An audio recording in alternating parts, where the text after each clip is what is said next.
Oyez! Oyez! Éteignez vos télés et montrez-moi vos têtes! Oyez, gentes dames et gentilshommes, oyez le bon sieur Joachim du Bellay, heureux qui, comme Ulysse, a fait un beau voyage, et que je paraphrase, heureux qui, comme Jean Motte, a connu les plus beaux délices du parc Jean Bosco, en ce fabuleux été 1957. Ah, Jean Bosco, que de réminiscences en ivresse de félicité euphorique. Tout d'abord, l'embarquement. Non pas pour Citerne, non, mais presque. Le bus nous attend à 8h30 au Parc La Joie. On doit bien être une bonne trentaine de gamins dans les 12-13 ans. Et à cet âge, on n'a pas encore le sens des grands espaces.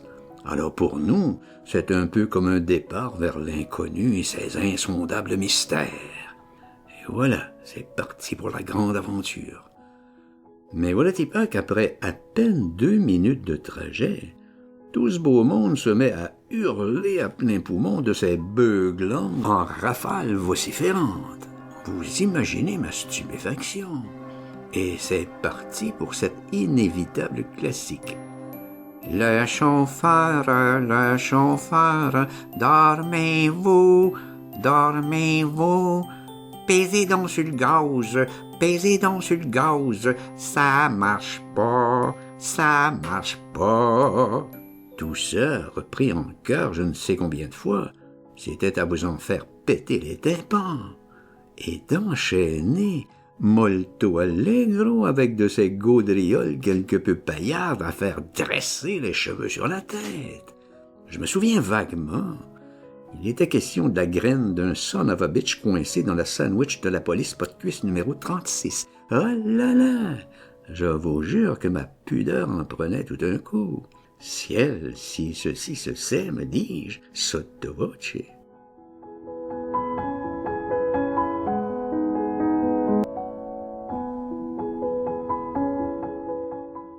Mais ce n'est pas tout, oh que non. Et tout ce beau monde enchaîné allegro con fuoco dans un élan d'une irrévérence tout aussi guinchante que burlesque, par devers notre si respectable haut et bas clergé, au demeurant très dominant à l'époque. Or, on y faisait allusion au toton des sœurs ainsi qu'à la piscette à Monseigneur. Je vous épargne les détails, et je vous rappelle ici que tout ça hurlé à tue-tête par une bande de garnements âgés de 12-13 ans. Heureusement, le trajet durait tout au plus 20 minutes, mais vous imaginez, la tête des passants, surtout au feu rouge, et moi, oui, moi, de me recroqueviller sur mon siège, ne voulant surtout pas qu'on m'associe à de telles insanités. Je me revois encore jetant des petits coups d'œil furtifs aux piétons, leur air embarrassé devant cette effervescence débridée de grossièreté graveleuse et de polissonnerie quelque peu canaille, par devers notre sacro-sainte autorité religieuse, et surtout émanant de la bouche de si jeunes enfants, prétendument des âmes si pures et innocentes.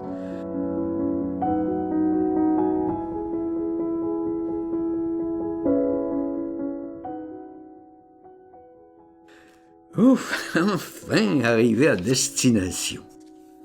C'est la ruée vers le dépôt des boîtes à lunch. Puis, tout en hâte, on se précipite qui vers le jeu du drapeau, qui vers l'activité brunch et brunch, qui vers la baignade. Mais moi, c'est le baseball. Je peux y jouer des heures sans me lasser. Seulement voilà, tout en me dirigeant vers le terrain de balle, le cœur léger et le regard rayonnant de bonheur, un tout petit incident tout à fait imprévu vient assombrir passablement mon enthousiasme un peu excessif. En effet, un jeune voyou que je ne connaissais pas du tout se jette traîtreusement sur moi, sans avertissement, me couche au sol et là se met tout bonnement à m'étrangler. J'étais tellement abasourdi par cette attaque si soudaine que complètement tétanisé j'étais.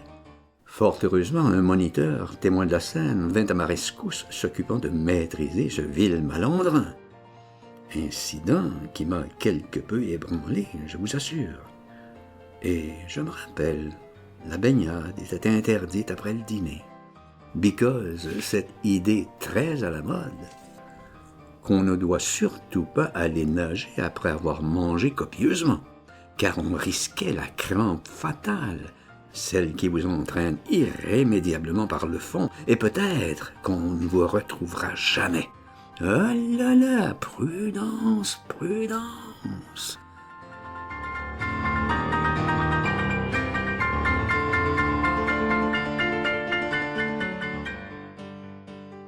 Donc, re-baseball pour moi, ou parfois, je dis bien parfois, le théâtre.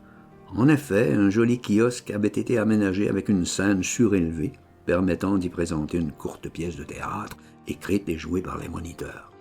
Mais cette fois-ci, c'était plutôt la grande cérémonie de la remise des prix, suite aux Olympiades boscovites qui s'étaient tenues le matin même.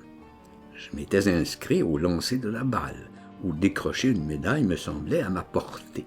Sauf que, parmi les concurrents, il y avait le redoutable Saint-Saëns des Marais, qui était très fort à ce jeu, mais qu'à cela ne tienne, et n'écoutant que mon courage indomptable. Je m'élance, non sans avoir au préalable pris l'ultime précaution de m'appuyer sur le concept de la dureté du mental, et de toutes mes forces, et dans un pas de deux d'une élégance époustouflante, je projette la balle, loin, mais alors très loin. Et comme je retournais sur la ligne de côté, voilà-t-il pas, alléluia, le moniteur en charge de cette compétition m'interpelle. « Hey Jean-Marc, amène-toi ici! » Et là, je vois, le cœur battant, que j'ai réussi le lancer qui ne sera pas battu. D'où ma présence au théâtre pour la remise des médailles. Vous imaginez mon ravissement, que dis-je, ma jubilation, mon exaltation mastodonte.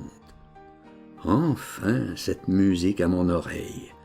Jean-Motte, grand gagnant médaillé d'or au lancer de la balle.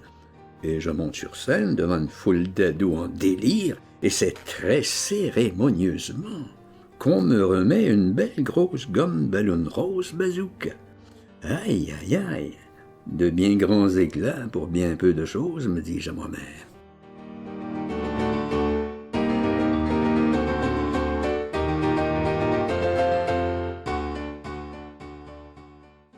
Et pour clore cette noble cérémonie, on nous présente une courte pièce de théâtre, où on y parlait de religion, il me semble, mais un nouveau mot en retint mon attention.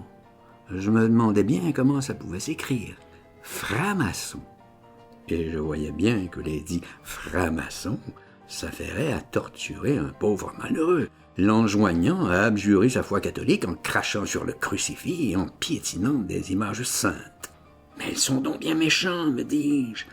Et toute ma vie, ce mot de franc-maçon restera gravé dans ma mémoire comme des gens très malfaisants.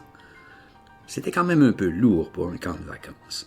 Heureusement, 20 heures de la baignade. Or, 2 plages distinctes s'offraient aux baigneurs. Une pour les pusillanimes frileux, genre de poltrons timides, et l'autre pour les fonceurs audacieux, les intrépides téméraires, les aventureux suicidaires, me dis-je pensivement. Car moi, voyez-vous, je ne suis pas un grand amateur de débats aquatiques. Je dirais plus que je souffre d'une légère aquaphobie.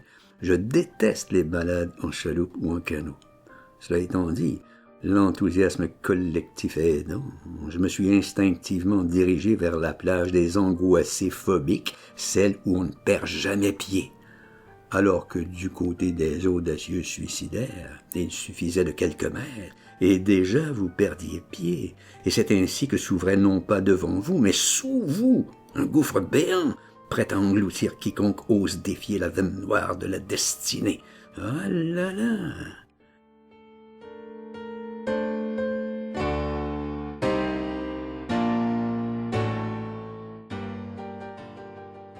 Et c'est contre toute attente qu'à la fin de l'été, j'avais miraculeusement vaincu mes terreurs.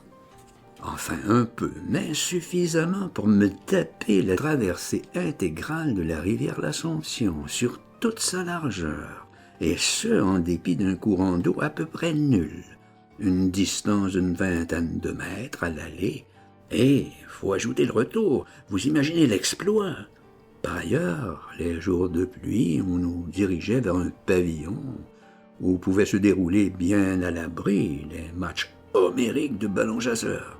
Il faut dire que j'étais plutôt doué, car on me surnommait Tigeon la Fronde, et j'étais un Spitfire foudroyant que je vous canonnais l'adversaire à coups d'imparables de boulets rouges. Craint comme Barabbas dans la Passion du Christ j'étais. Et puis, c'était le retour. Plus d'énergie pour les beuglantes. Bien fatigués nous étions, mais bourrés de soleil, et baignant dans une félicité qu'on ne reverra pas souvent au fil de nos vies d'adultes. Toujours est-il que ce fut septembre, retour en classe, mon premier jour d'école au cours classique, classe d'éléments latins. Et je nous revois encore, tous bien vêtus de pantalons gris, de blazers bleu marine, chemise blanche, cravate rouge. On attend bien sagement le prof d'anglais, Monsieur l'abbé Serge Perrault. Ah, le voilà. Présentation d'usage. Mais oui, c'est mon moniteur de baseball à Bosco. Et lui de faire l'appel. Bernard Guilbeault. Présent, monsieur. Paul-Aimé Massé. Présent, monsieur. Jean-Math. Présent, monsieur. Ah, mais je te reconnais, toi. Tu étais mon joueur de chancentre avec ta petite casquette rouge. Et de dire aux autres, je vous assure qu'il avait tout un bras pour sa grosseur. Et moi de glousser d'aise face à cet éloge si inattendu.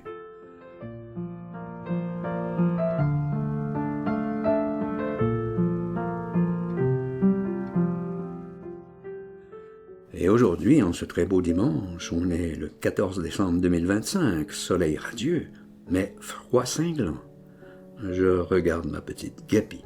Elle fait de la boxe, et elle ronfle. Et je vois Charlotte s'échinant par-devers ces prodigieuses partitions de couleurs, et moi peaufinant cette glorieuse odyssée boscovite. Et pourquoi pas ce petit mot de Céline? On n'est pas des gens de lettres. Si on se donne tout ce mal fou, ce n'est pas pour le résultat, mais parce que c'est le seul moyen de tenir le coup sur cette foutue planète.